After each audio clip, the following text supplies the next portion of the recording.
आप सभी लोगों ने यूपी पीईटी का 2023 का पेपर देख लिया है और जीएस जीके का जो लेवल आया है, मुझे तो उम्मीद है कि अब आप लोगों की आँख खुल गई होगी। तो मैं शुरू से कहता रहा कि कठिन से कठिन पढ़ने का प्रयास करो, डीप से डीप पढ़ने का प्रयास करो। आप लोग सुनते नहीं हैं, बस हमेशा ऊपर के क्वेश्चन, ऊपर के हल्के हल्के क्वेश्चन। तो अब अभी भी समय है, आप लोग अच्छे से जान लीजिए, अब हल्के क्वेश्चन से कुछ होना नहीं है, क्योंकि आज को पेट में आया है। कल को आपके अगर आपके एग्ज़ाम जो भी आपके हैं, दिल्ली पुलिस या फिर उत्तर प्रदेश पुलिस में आ गया, तब आप क्या करेंगे? तो मेरी राय यही है और मैं सलाह देता हूँ आपको, आपके बड़े भाई या गुरु जो भी आप मानते हैं उसके नाते, कि आप डीप से डीप पढ़ाई करिए। तो चलिए इसी श्रृंखला में मैं शुरुआत करता हूँ। जिन लोगों को मन लगा के अध्ययन करना है, गहराई से अध्ययन करना है, सिर्फ वही लोग क्लास देखें। और जिन्हें लगता है कि वो हाँ कहीं भी पढ़ के कुछ भी करके नौकरी पा लेंगे, तो फिर ठीक है, बेस्ट ऑफ लक, आप अपने हिसाब से कर लीजिए। और मैं तो अब डीप ही पढ़ाऊँगा और हल्के क्वेश्चन सब उसी में आएंगे। डीप से डीप जितना अधिकतम हो सकता है उतना बताया जाएगा मेरे चैनल पे। तो आप सभी लोग तैयार होइए, आइए क्लास पे चलते हैं। यहाँ से आज से शुरुआत कर रहे हैं हम प्राचीन भारत से, अर्थात एंशियंट हिस्ट्री। तो एंशियंट हिस्ट्री से स्टार्ट कर रहे हैं, अब शुरू से हम पढ़ाएंगे, ठीक है। जितना हो सकता है, जितने बेस क्वेश्चन हैं, जितने डीप क्वेश्चन हैं, सब आपको यहीं से स्टार्ट करते हैं। तो एंशियंट हिस्ट्री में जो स्टार्टिंग होती है वो आपकी होती है हड़प्पा सभ्यता से। तो हड़प्पा सभ्यता के बारे में जितना भी आप लोग जानते हैं, उससे हम आपको अधिकतम ही बताएंगे। इसकी 1,00,000% गारंटी है कि आपको उससे अधिकतम ही जानकारी मिलेगी। तो आइए शुरू करते हैं हड़प्पा सभ्यता। अब आप देख रहे हैं आपकी स्क्रीन पर सिंधु घाटी सभ्यता। तो सिंधु घाटी सभ्यता के ध्यान सुनिएगा। तो सिंधु घाटी सभ्यता को हड़प्पा सभ्यता के नाम से भी जाना जाता है। क्वेश्चन नोट डाउन करते रहेंगे। सिंधु घाटी सभ्यता को हड़प्पा सभ्यता के नाम से भी जाना जाता है। तो इसको क्यों कहा जाता है, तो ध्यान से सुनिएगा। अब यहाँ से सिर्फ मत उठा लीजिएगा सिंधु नदी के तट पर, वैसा गलत है। पेट का अकॉर्डिंग आपने देखा है, डीप से डीप पढ़िए, बस वही चलते हैं। तो देखिए हड़प्पा सभ्यता या सिंधु घाटी सभ्यता क्यों कहते हैं। तो सिंधु घाटी सभ्यता, तो जो इसका विकास हुआ, इस सभ्यता का विकास हुआ सिंधु एवं, ठीक है, सिंधु एवं घग्गर, सिंधु एवं घग्गर, और घग्गर का ही दूसरा नाम, ये सारे नाम लिखिएगा, घग्गर या फिर इसको हकड़ा नदी भी बोलते हैं। सिंधु एवं घग्गर या हकड़ा, सिंधु एवं घग्गर या हकड़ा नदी।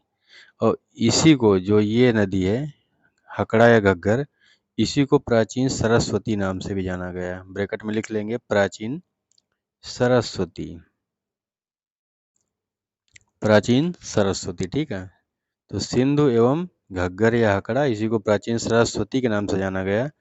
इसलिए इस सभ्यता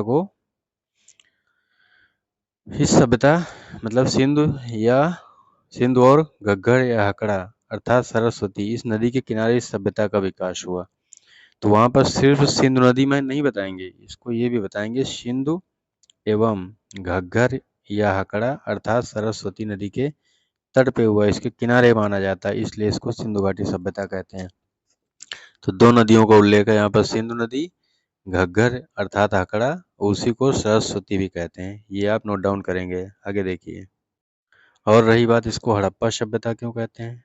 हड़प्पा बोले या सिंधु सभ्यता, दोनों का मतलब एक ही है। हड़प्पा सभ्यता क्यों बोलते हैं, तो ये जो सिंधु घाटी सभ्यता है, हड़प्पा इसके अंदर का एक प्रसिद्ध स्थल है। इसके अंदर का एक प्रसिद्ध स्थल है, या सबसे ज़्यादा फेमस स्थल है। तो उसी स्थल के नाम पे इसको हड़प्पा सभ्यता कह दिया गया है, ठीक है। ये भी नोट डाउन कर लीजिएगा। कुछ क्वेश्चन यहाँ से देखने हैं सिंधु घाटी सभ्यता या हड़प्पा सभ्यता के बारे में। और इस सिंधु घाटी सभ्यता या हड़प्पा सभ्यता का विकास हम आपको बता चुके हैं। किस नदी किनारे हुआ, सिंधु एवं घग्गर या हकड़ा, और हकड़ा या घग्गर को ही प्राचीन सरस्वती के नाम से भी जाना गया, ठीक है। अब यहाँ पर स्टार्टिंग कहाँ से होती है सिंधु घाटी सभ्यता की।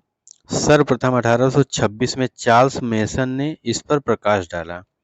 अब प्रकाश डाला का मतलब क्या है, आइए समझिए।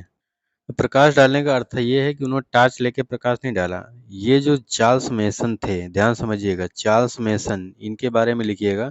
चार्ल्स मेसन एक अंग्रेज खगोल शास्त्री थे, अंग्रेज खगोल शास्त्री थे।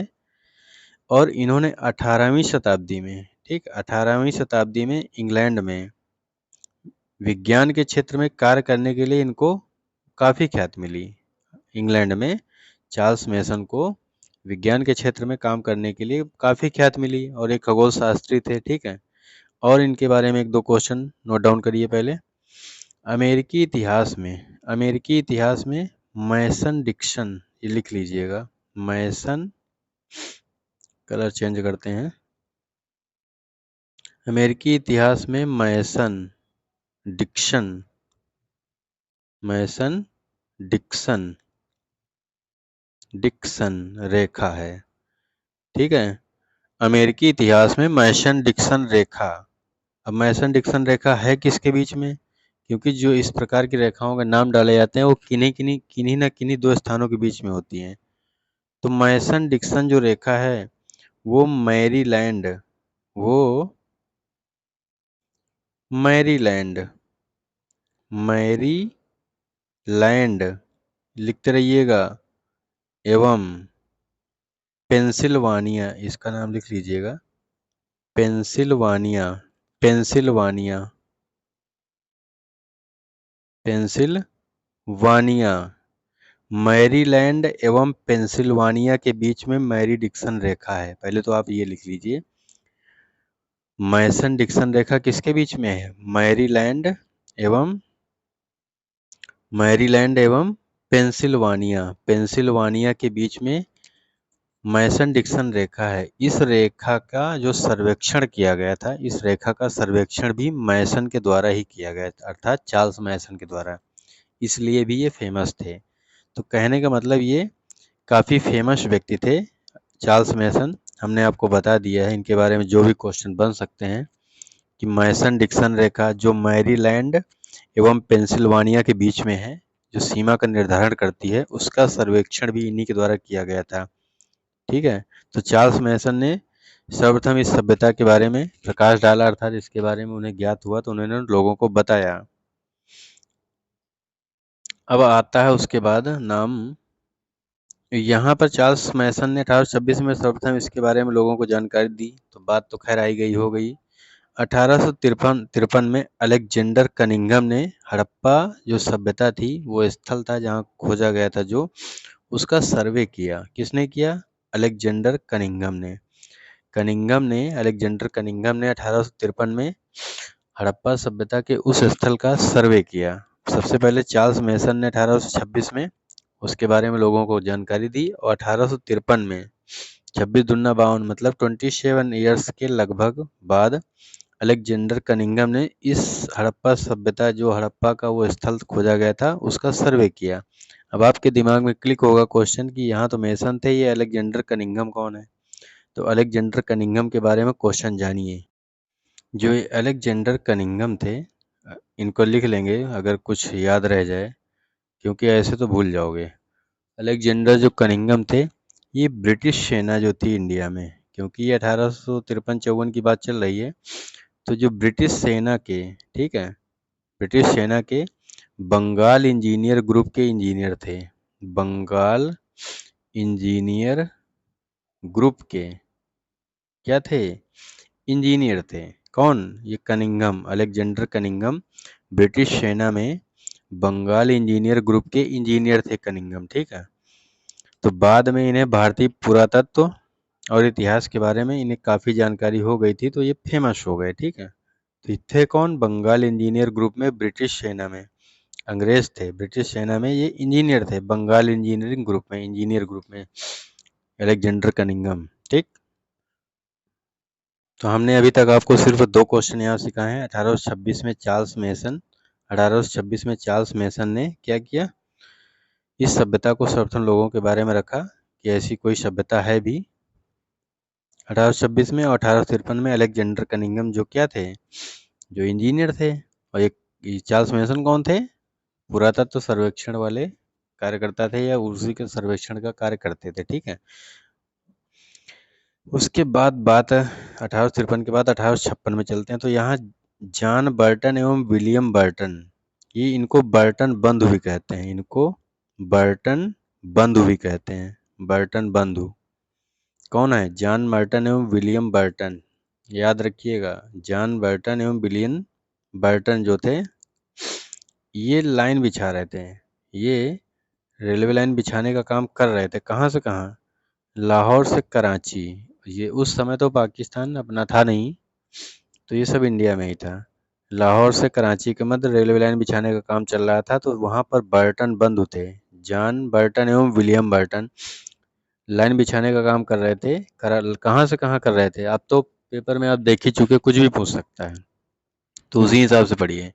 लाहौर से कराची के मध्य में बर्टन बंधु 1856 में रेलवे लाइन बिछाने का काम कर रहे थे। तो उन्हें तो पता नहीं था कि ये सब हड़प्पा सभ्यता की ईंटें हैं, तो उन्होंने उन ईंटों का फर्स्ट बार प्रयोग कर लिया था, ठीक है। कुछ भी पूछ सकता है, कैसे भी घुमा कर सकता है क्वेश्चन। तो फिर से देखिए, 1826 में चार्ल्स मेसन ने सर्वप्रथम जानकारी दी। 1853 में इंजीनियर जो थे बंगाल इंजीनियर ग्रुप के अलेक्जेंडर कनिंघम, उन्होंने सर्वे किया सर्वप्रथम इस सभ्यता का। और 1856 में इस सभ्यता की ईंटों का प्रयोग भी बर्टन बंधुओं द्वारा लाहौर से कराची के मध्य रेलवे लाइन बिछाने में कर लिया गया।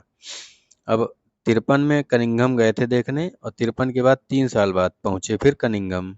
दूसरी बार सभ्यता का जो हड़प्पा स्थल था उसका सर्वे दोबारा उन्होंने किया, ठीक है। अब उन्होंने दोबारा जब उन्होंने उस सभ्यता का सर्वे किया, दोबारा कर लिया, तो उसके बाद अब कुछ बात तो आगे बढ़ेगी ही। उसके बाद हिंदुस्तान में 1861 में भारतीय पुरातत्व सर्वेक्षण विभाग, इसको लिख लेंगे, भारतीय पुरातत्व सर्वेक्षण विभाग, भारतीय पुरातत्व सर्वेक्षण विभाग की स्थापना कब हुई इंडिया में? 1861 में, ठीक। तो अब किसके समय में हुई? गवर्नर कौन थे? लॉर्ड कैनिंग के समय। लॉर्ड कैनिंग के समय इसी भारतीय पुरातत्व सर्वेक्षण विभाग की ASI की स्थापना हुई 1861 में। और जो अलेक्जेंडर कनिंघम थे, बंगाल इंजीनियर ग्रुप के जो इंजीनियर थे, उनको ASI का क्या माना जाता है? उनको जनक माना जाता है, ठीक है। ASI का उनको जनक माना जाता है। अब 1861 में भारतीय पुरातत्व सर्वेक्षण विभाग की स्थापना तो हो गई, और कनिंघम ने मतलब कि संस्था की स्थापना की, ठीक है। तो उसके बाद 1904 का समय आता है, यहाँ पे लिख लेंगे 1904। तो 1904 में, क्योंकि अब यहाँ पर ये गवर्नर कौन है? लॉर्ड कैनिंग है। उसके बाद गवर्नर तो बदलेगा ही, तो 1904 में गवर्नर कौन था? Lord Curzon. 1904 में कौन था? Lord Curzon. तो कर्जन ने जॉन मार्शल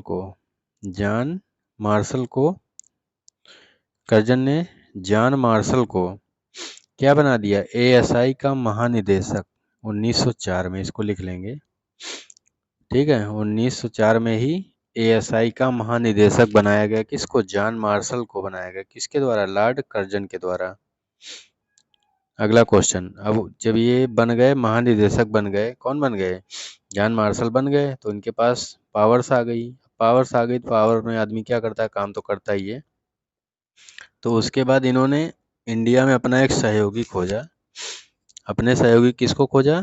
दयाराम साहनी। अब दयाराम साहनी का पूरा नाम क्या है? राय बहादुर दयाराम साहनी। कुछ भी पूछेगा पेपर में तो आपको आना चाहिए। राय बहादुर दयाराम साहनी इनका पूरा नाम है। तो राय बहादुर दयाराम साहनी को उत्खनन करने के लिए किसने नियुक्त किया? जो ये महानिदेशक बने थे 1904 में, जॉन मार्शल, उन्होंने इनको नियुक्त किया 1921 में, ठीक है। कहाँ पे नियुक्त किया? हड़प्पा की खोज करने के लिए, क्योंकि हमने बताया ना, हड़प्पा सभ्यता अलग है, हड़प्पा अलग है। हड़प्पा तो स्थल है अंदर उस सभ्यता के अंदर, और हड़प्पा सभ्यता में बहुत सारे स्थल हैं। अब चाहे उसको सिंधु घाटी सभ्यता कहो, चाहे हड़प्पा सभ्यता, एक ही चीज़ है। और हड़प्पा पर्सनल एक वो स्थान है अंदर। तो हड़प्पा की खोज करने के लिए, हड़प्पा स्थल की खोज करने के लिए दयाराम साहनी को नियुक्त किया। और अगले ही साल 1922 में जॉन मार्शल ने ही, वही जो महानिदेशक थे, उन्होंने राखाल दास बनर्जी को मोहनजोदाड़ो की खोज करने के लिए नियुक्त किया। मतलब 1922 में मोहनजोदाड़ो की खोज का ठेका किसको मिला? राखाल दास बनर्जी को। और 1921 में जॉन मार्शल ने ही दयाराम साहनी को कहाँ का ठेका दिया? हड़प्पा सभ्यता की, हड़प्पा स्थल की खोज करने का। तो आइए कुछ क्वेश्चन और देखते हैं। और जब यहाँ पर खोज हो गई 1921 में हड़प्पा की, 1922 में मोहनजोदड़ो की खोज हो गई। ठीक, अभी ये बता दिया मैंने। तो जब खोज हो गई तो साल 2 साल देखने के बाद सर जॉन मार्शल जो थे, वही महानिदेशक, ठीक है, तो उन्होंने उस पूरी सभ्यता को, जो दोनों स्थल थे और भी जो स्थल मिले होंगे, उन सब को बता दिया कि इस पूरी जो खुदाई हुई है इसको हड़प्पा सभ्यता या हड़प्पा स्थल के नाम से जाना जाएगा। ठीक है। इतिहासकार ये लिखेंगे, इतिहासकार पिग्गट ने, अब तो कुछ भी पूछेगा पेपर में उसी हिसाब से पढ़िए। इतिहासकार पिग्गट ने मोहनजोदाड़ो एवं हड़प्पा को सिंधु घाटी सभ्यता की जुड़वा राजधानी कहा है। किसने कहा है? पिग्गट ने कहा। पिग्गट ने कहा कि हड़प्पा और जो मोहनजोदाड़ो है वो जुड़वा राजधानी है। ठीक है, आगे देखिए। अब यहाँ तो बात आई गई हो गई है, लेकिन अब आगे क्या होता है देखिए। अब जो हमारे ये 1921 में खुदाई करता थे हड़प्पा के, कौन थे? अभी हमने बताया आपको, कौन थे? कमेंट बॉक्स में बताएंगे आप लोग। दयाराम साहनी जी, दयाराम साहनी। तो दयाराम साहनी जी जो थे, तो 1921 में हड़प्पा की खोज किया उन्होंने, तो इनको कुछ इनाम के तौर पे मिला भी, या फिर ये मानिए कि इनकी जो मेहनत को देखा गया ब्रिटिश सरकार द्वारा, तो इनको 1931 में उसी एएसआई का वही archaeological survey of India, ASI का, इनको भी महानिदेशक बाद में बनाया गया। ठीक, महानिदेशक। क्वेश्चन पूछ सकता है कि प्रथम भारतीय जिन्हें एएसआई का महानिदेशक बनने का गौरव प्राप्त हुआ, तो पहले भारतीय कौन है? दयाराम साहनी है, जिनको एएसआई का महानिदेशक बनने का गौरव प्राप्त हुआ 1931 में। और ये कब तक रहे? 1935 तक उसी पद पर कार्य करते रहे। कुछ क्वेश्चन और देखते हैं। इसका विस्तार, तो ये विश्व की सबसे बड़ी सभ्यता है हड़प्पा या सिंधु सभ्यता। यह लगभग 13 लाख वर्ग किलोमीटर में फैली है, 13 लाख वर्ग किलोमीटर में फैली है। और यह कहाँ कहाँ पे है? भारत, पाकिस्तान और अफगानिस्तान में। तो ये कहने के लिए आज की डेट में है भारत, पाकिस्तान और अफगानिस्तान में। उस समय तो पाकिस्तान का कोई औचित्य ही नहीं था। और ये त्रिभुजाकार सभ्यता पूछता है। ठीक है, और इसको कांस्य युगीन सभ्यता भी कहा जाता है, इसको कांस्य युगीन सभ्यता भी कहा जाता है। तो ये क्वेश्चन नोट डाउन कर लेंगे, इंपॉर्टेंट है कि हड़प्पा सभ्यता को कांस्य युगीन सभ्यता भी कहा जाता है। तो कितने इसका एरिया? लगभग 13 लाख वर्ग किलोमीटर। ठीक है, कहाँ कहाँ आज के समय में कहाँ कहाँ पे है? तो आज के समय में भारत, अफगानिस्तान और पाकिस्तान में ये सेपरेट रूप से है। आगे देखिए। अब यहाँ से कभी कभी बहुत क्वेश्चन एक आधे उठा लेता है, तो ये बहुत बेसिक क्वेश्चन है, लेकिन आपको आना चाहिए। तो ये हमारा कौन सा हिस्सा होता है? पूरब का, पूरब का हिस्सा, और ये पश्चिम का हिस्सा होता है। और कॉपी में हमेशा ऊपर उत्तर होता है, नीचे दक्षिण होता है। तो इसको याद करना है कि पूरब में आलमगीरपुर, आलमगीर या आलमगीरपुर बोलते हैं, यूपी में है, हिंडन नदी किनारे। उसके सामने सुतका गेंडोर बलूचिस्तान, दास्क नदी। ऐसे ही फिगर बना लेंगे कॉपी में। दक्षिण का तो आसान है, दक्षिण दैमाबाद महाराष्ट्र में है। प्रवरा नदी, नदी जरूर याद रखिएगा, दैमाबाद महाराष्ट्र, प्रवरा नदी। और मांडा कश्मीर में उत्तर। तो कश्मीर तो अपने मैप में ऑलरेडी ऊपर को है, ऊपर है सबसे ऊपरी। तो कश्मीर में कौन सी नदी है? चिनाब नदी, सबको पता है। सिर्फ स्थल का नाम याद रखना, मांडा। देखिए कैसे याद करते हैं। आलमगीर में पहला अक्षर ए है, और दक्षिण वाले में दैमाबाद में यहाँ, तो दक्षिण दैमाबाद तो याद ही हो गया होगा। और आलमगीर का ए से याद कर ले हैं, तो ABCD ए से स्टार्ट होती है स्टार्टिंग। तो स्टार्टिंग पूरब की दिशाओं की, पूरब दिशा ए, आलमगीर आराम से याद रहेगा, हिंडन नदी। उसके सामने सुतका गेंडोर, दास्क नदी, बलूचिस्तान। ऊपर कश्मीर तो है ही है, चिनाब नदी भी याद है, सिर्फ मांडा याद करना है। और नीचे दैमाबाद महाराष्ट्र में है, प्रवरा नदी।